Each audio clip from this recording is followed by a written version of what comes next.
मित्रों, आज हम गीता के संदर्भ में कुछ प्रश्न उत्तर जानेंगे। प्रश्न: भगवान ने गीता युद्ध के समय ही क्यों सुनाई थी? उत्तर: यह बताने के लिए कि युद्ध जैसा घोर कर्म करते हुए भी मनुष्य कल्याण को प्राप्त हो सकता है। तात्पर्य है कि साधन किसी परिस्थिति विशेष की अपेक्षा नहीं रखता, वह प्रत्येक परिस्थिति अवस्था में हो सकता है, कारण कि परमात्मा प्रत्येक परिस्थितियों में ज्यों का त्यों विद्यमान है, अतः वह प्रत्येक परिस्थिति में प्राप्त किया जा सकता है। प्रश्न: गीता का सिद्धांत सर्वश्रेष्ठ क्यों माना गया है? उत्तर: कारण कि वह सिद्धांत स्वयं भगवान का है, ऋषि मुनियों का नहीं। भगवान ऋषि मुनियों के भी आदि हैं। वास्तव में भगवान का सिद्धांत ही सिद्धांत कहलाने लायक है। अन्य दार्शनिकों का सिद्धांत वास्तव में सिद्धांत नहीं है, प्रत्युत मत होता है। प्रश्न: भगवान ने रामायण में कहा है, मम दर्शन फल परम अनुपा, जीव पाव निज सहज स्वरूपा। अर्जुन ने तो भगवान के विश्व रूप, चतुर्भुज रूप और द्विजभुज रूप तीनों के दर्शन कर लिए थे, फिर उनका मोह दूर क्यों नहीं हुआ? उत्तर: दर्शन देने के बाद मोह दूर करने की जिम्मेदारी भगवान की होती है। अर्जुन का मोह आगे चलकर नष्ट हो ही गया था। इससे सिद्ध हुआ कि भगवान दर्शन के बाद मोह नष्ट होता ही है, परंतु अर्जुन ने मोह नष्ट होने में ना तो गीता श्रवण को और ना प्रभु के दिव्य दर्शन को ही कारण माना है, प्रत्युत भगवान की कृपा को ही कारण माना है। प्रश्न: गीता में श्रेष्ठ पुरुषों के आचरण की मुख्यता बताई है और भागवत में वचन की मुख्यता बताई है, दोनों में कौन सी बात माने? उत्तर: गीता में तो संसार की स्वाभाविक प्रवृत्ति बताई है कि श्रेष्ठ पुरुष जैसा आचरण करते हैं वैसा ही अन्य लोग भी करते हैं, परंतु वास्तव में कर्तव्य अकर्तव्य के विषय में वचन को प्रमाण मानना श्रेष्ठ है। इसलिए इतिहास की अपेक्षा विधि को और विधि की अपेक्षा निषेध को प्रबल माना गया है।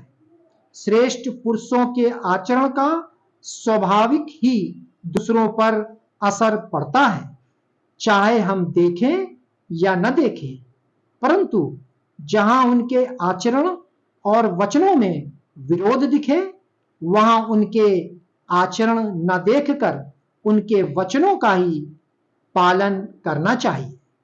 प्रश्न: गीता ने प्रकृति को अनादि तो कहा है, अनंत या शांत नहीं कहा, ऐसा क्यों? उत्तर: अगर प्रकृति को अनंत यानी नित्य कहें तो ज्ञान का खंडन होता है, क्योंकि ज्ञान की दृष्टि से प्रकृति की सत्ता ही नहीं है। अगर प्रकृति को शांत कहें तो भक्ति का खंडन होता है, क्योंकि भक्ति की दृष्टि से प्रकृति भगवान की शक्ति होने से भगवान से अभिन्न है।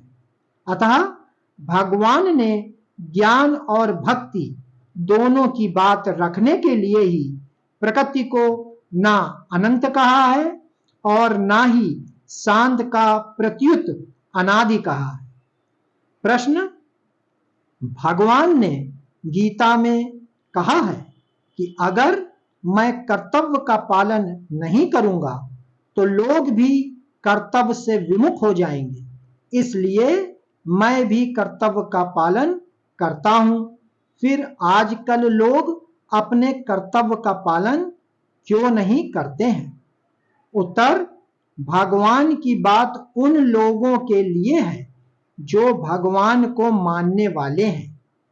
कारण कि भगवान के कर्तव्य पालन का असर उन्हीं लोगों पर पड़ेगा जो भगवान पर श्रद्धा विश्वास रखते हैं।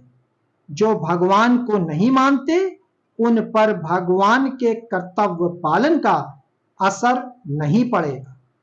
जिनकी विपरीत बुद्धि हो रही है, वे भगवान की कृपा को क्या समझेंगे?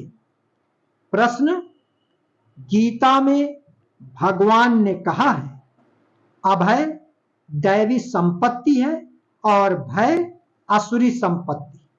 फिर दोनों भगवान के स्वरूप कैसे हुए? उत्तर, दैवी संपत्ति भी भगवान का स्वरूप है और आसुरी संपत्ति भी भगवान का ही स्वरूप है। अभय भी भगवान का स्वरूप है और भय भी भगवान का ही स्वरूप है। वास्तव में तत्व एक ही है, पर हमारी कामना के कारण दो विभाग हो जाते हैं। भगवान के विराट रूप में भयभीत भी दिखते हैं। भयभीत भी विराट रूप का ही अंग है। तात्पर्य है कि भयभीत होने वाले भी भगवान हैं और जिससे भयभीत हो रहे हैं वे भी भगवान ही हैं। मनुष्य सुख चाहता है, दुख नहीं चाहता, तभी तो विभाग हुए हैं और शास्त्रों में भी दो विभाग हैं, दैवी असुरी, शुभ अशुभ, विहित निषेध आदि का वर्णन किया है। भेद के मूल में कामना ही है। संपूर्ण दुख, संताप, अनिष्ट आदि कामना के कारण ही है। कामना सर्वथा मिटाने पर मोक्ष ही प्राप्त होता है। प्रश्न, भगवान में मन लगाना कारण सापेक्ष साधन है जिसमें योग भ्रष्ट होने की संभावना रहती है। फिर गीता में भक्त के द्वारा मन लगाने की बात क्यों आई है? उत्तर, वास्तव में भक्त स्वयं लगता है, मन नहीं लगता। मन लगाकर स्वयं लगना कारण सापेक्ष है, पर स्वयं लगकर मन स्वतः लग जाना कारण निरपेक्ष है।